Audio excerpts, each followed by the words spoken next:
Hey guys, Suzie Wright, the Cosmic Cupcake here with this week's forecast, and this is for February 23rd through March 2nd. We're going to get right down to business because there's a lot to talk about. Void of course moons this week. Remember, make sure you don't sign anything major, make any major purchases during a void of course moon. They're little brief windows of time, so it's not a whole lot to worry about. But a lot of times what happens during those periods is things don't pan out the way you would expect them to. So we made a major purchase this week, even though Saturn's retrograde. For us, it worked out fine because this was something that we had been planning for a long time.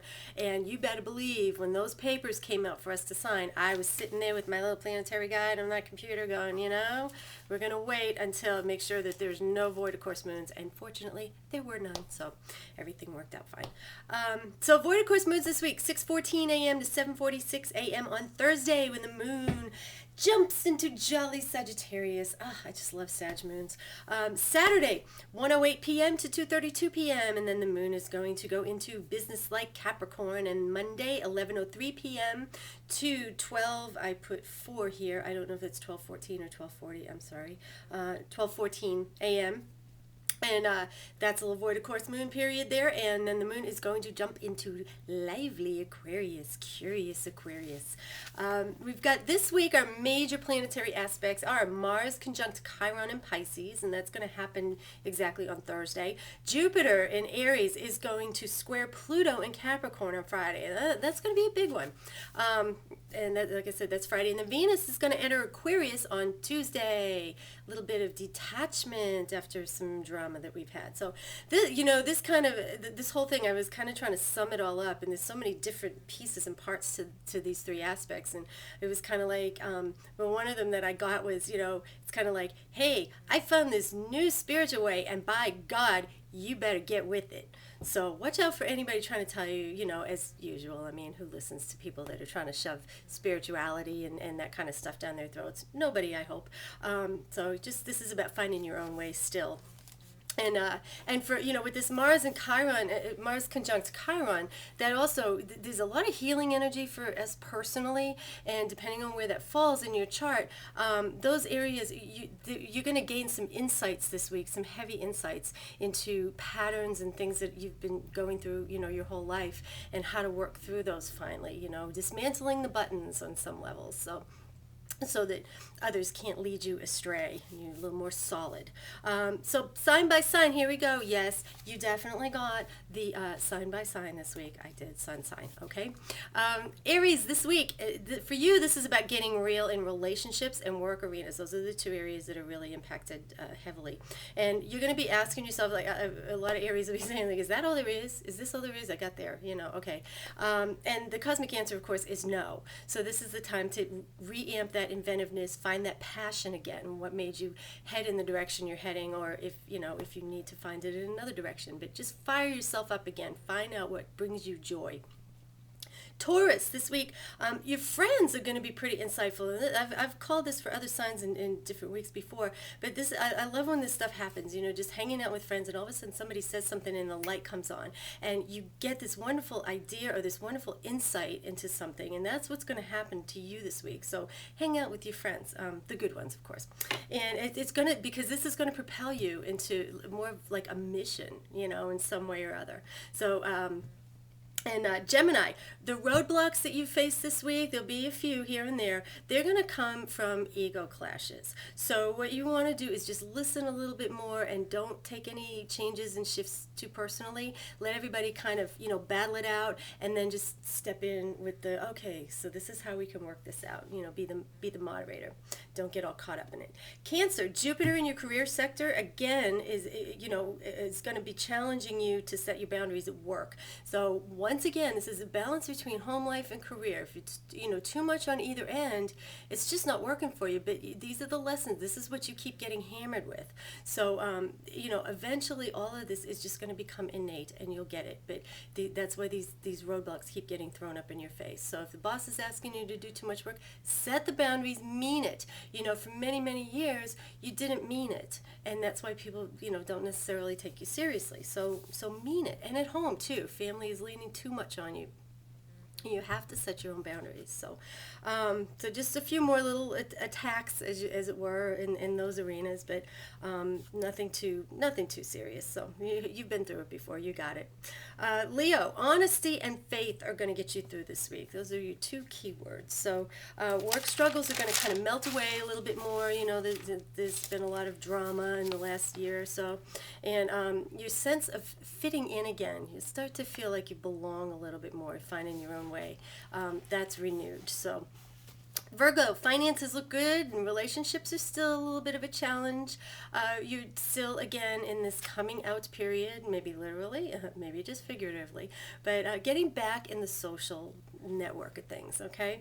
And this is where you're going. This is what you're going to be doing for this year. So by Tuesday, though, you could actually be possibly out on a really interesting date, or at least have made contact with somebody that, you know, kind of gets you a little bit maybe interested and a little less fearful of stepping out into the social realm. Get back in the game. Libra. Things unsaid or undone are coming to the surface now for you. You know, Libras don't like any kind of conflict, and so they tend to walk away from things. And if you walk away from things and leave them unfinished, eventually it's going to circle back around and come and bite you in the butt. So this is kind of that period of time, and it's really in your home and family sector where this is coming out, because work for you should have already stabilized. You should be kind of in a good place with that. And although you've had definitely some challenges with that in the last year. So deeply personal feelings need to be resolved now, and you're going to have lots of opportunities to do that. So Scorpio, don't force others into fitting into your own ideas. Just focus on your own goals right now, because your fifth house is highly activated, and this is incredibly creative energy for you. So don't try and sell your ideas to anyone yet. Just keep working on them, focus on them. And, guys, and when I say ideas and issues, I mean, it could be anything. It could have to do with relationships. It could have to do with, with just business ideas or whatever. It's very general terms, but hopefully you are getting what they mean to you, what these things mean to you. So. But this is for Scorpio, though, it is your fifth house energy, and that is just, that's creativity, how you express yourself. So that's what's being activated. So push yourself beyond the boundaries. Sag, you may be feeling a little bit trapped this week by some family obligations, but you're actually again, you've got some inspirational energy here going on. This Aries, Jupiter and Aries trining your sun, and so you're really able to come up with some good compromises and ways to kind of make everybody happy. I mean, kind of a way that might look is, if the family is just and things are really heating up at home and not feeling very comfortable, just pack them all in the RV and go for a trip somewhere. It can be just that simple. It doesn't have to change the world. It just has to change your world. So, Capricorn, your confidence is restored this week. Yay. A little bit of bumpy road last week, I guess. And fences mended. You're on to the next big thing. So you're really back on track, and that's really all I can say about it for this week. Monday's going to be a great day for you. So Aquarius, another awesome week for you with some major flashes of healing energy. And this is really important, because this week is where you get those very deep insights into and make sense of why your personal history repeats itself. So stop, look, listen, and be willing to face it and work through it. And it's going to be life-changing. This could really be a very, very impactful week for you. Pisces, you're all warm and fuzzy again, but wait. You are ready to take on the material world this week. You're feeling a little more comfortable again, a little safe to come out and, kind of get back in there. And now here's the deal. For this week, it may not be, I'm feeling like it's probably going to be pretty profitable in a lot of ways, just literally, maybe a raise, a bonus, or just a good overall week, you get the full paycheck. But also, ideas that you have for businesses and things like that, write them down this week, because they may come into play down the road. And so this is about the material and about gaining material things right now, finances. So pay attention to that stuff. There may be something that you're going to do down the road that's like your own business or something. So Guys, that's the report for this week. Let me tell you how to find me. You can hit the subscribe button up above here and subscribe to this YouTube video. It comes out every Wednesday. You can also friend me on Facebook. I'm Astro Girl Suzie and love to have friends. So friend me on Facebook. And you can also visit my website at astrogirl12.com. And every Sunday night, you can hear me on Blog Talk Radio, Astro Girl Suzie, of course. And just tune in to Celestial Readings with Suzie, 5:30 Central Time on Sundays. And I think that's about it. I hope you all have a great week, and I will see you all next week.